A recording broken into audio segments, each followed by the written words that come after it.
Hello everyone, मैं दीपक sir DLC education अड्डा में आप सभी का स्वागत करता हूं। डिस्कस करने वाला हूं क्लास 7 का रिजॉल्विंग टू फैक्टर। यदि आप क्लास 7 में हैं और गुणनखंड करना चाहते हैं, फैक्टराइजेशन करना चाहते हैं, तो ये डिस्कशन आपके लिए है।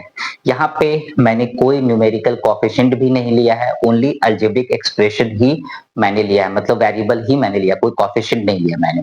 ओके, तो चलिए इस तरह के सम्स को कैसे रिजॉल्व इनटू फैक्टर करेंगे। पहले तो आप ब्रैकेट डालना स्टार्ट कीजिए कि जो भी अलजेब्रिक एक्सप्रेशन हो उसको पूरा ब्रैकेट में पहले डालिए, एक स्मॉल ब्रैकेट में पहले डाल दीजिए।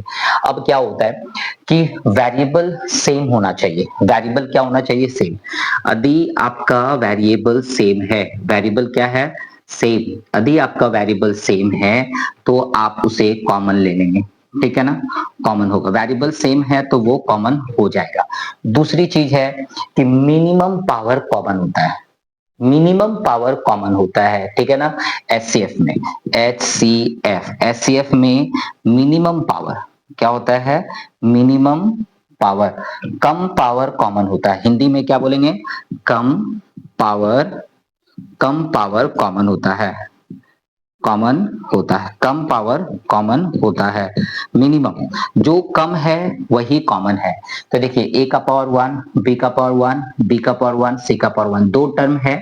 आप देख सकते हैं बाइनोमियल टर्म दिया गया मुझे, a यहाँ है, a यहाँ नहीं है, तो a कॉमन नहीं होगा।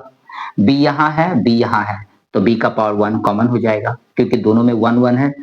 और c यहाँ है, यहाँ नहीं कॉमन नहीं होगा। जो कॉमन हो गया उसके बाद मल्टीप्लीकेशन का साइन, फिर ब्रैकेट स्टार्ट। फर्स्ट टर्म में b1 निकल गया, a1 बचा हुआ है, ओके, प्लस का साइन, ये वाला प्लस का साइन, b1 निकल चुका है, c बचा हुआ है। तो ये है सर आपका आंसर। पहले चीज कि मैंने 1 केवल आपको समझाने के लिए दिया था, आप दे भी सकते हैं, नहीं भी दे सकते हैं। आपने दे भी दिया, आपका मार्क्स नहीं कटेगा, कोई प्रॉब्लम नहीं है सर, ठीक है ना? तो ये हो गया, ज्यादा स्मार्ट नहीं बनना है, नहीं तो फिर गड़बड़ हो सकता है। देखिए यहाँ पे a का पावर 2, यहाँ पे a का पावर 1 दिख रहा है आपको? यहाँ पे a का पावर 2, यहाँ पे a का पावर 1। तो सर कम पावर कॉमन होता है, मतलब 2 और 1, 2 और 1, a का पावर 2, a का पावर 1, तो a का पावर 2, a का पावर 1, तो कम पावर कॉमन होता है, कॉमन ले लिए। b का पावर 1, b का पावर 2, तो फिर से b का पावर 1 कॉमन हो जाएगा। c का पावर 1 और c का पावर 1, तो क्या करेंगे आप? यहाँ पे c का पावर 1 कॉमन ले लेंगे, तो बचेगा क्या सर? a का पावर 2 में से a का पावर 1 लिया तो a बचा हुआ है, और bc आपका कॉमन निकल गया, b का पावर 1, c का पावर 1, बस फिनिश।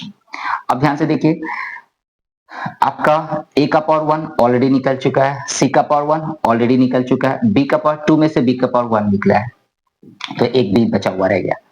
तो सर ये जो प्रॉब्लम मैंने अभी आपको बताया, इसमें क्या होता है कि जब आप कॉमन मेथड अप्लाई करते हैं, है ना, यदि आपको कॉमन लेना है, जितने भी टर्म हो, 1 टर्म, 2 टर्म, 3 टर्म, 4 टर्म, जितने भी टर्म यदि आपके पास दिया जाए, तो आपको याद रखना है कि कम पावर को कॉमन ले लेते हैं, कॉमन लेने के बाद मल्टीप्लीकेशन का साइन देते हैं, ब्रैकेट स्टार्ट करके जो बचा हुआ रहता है वो लिख देते हैं। मतलब वेरिएबल सेम होता है तो आप कॉमन लेते हैं, वेरिएबल सेम होता है तो कॉमन लेते हैं, और मिनिमम पावर कॉमन लेते हैं। किसके लिए? HCF, HCF highest common factor निकालना है सर, हिंदी में मौसोपर कहते हैं। मौसोपर के लिए यदि मौसोपर निकालना होता इन दोनों टर्म का, तो मैं क्या लेता? हाईएस्ट कॉमन फैक्टर को लेता, ठीक है? तो ये डिस्कशन यदि आपको अच्छा लगा तो प्लीज लाइक एंड शेयर कर दीजिए। मिलते हैं नए वीडियो में। Thank you, bye bye.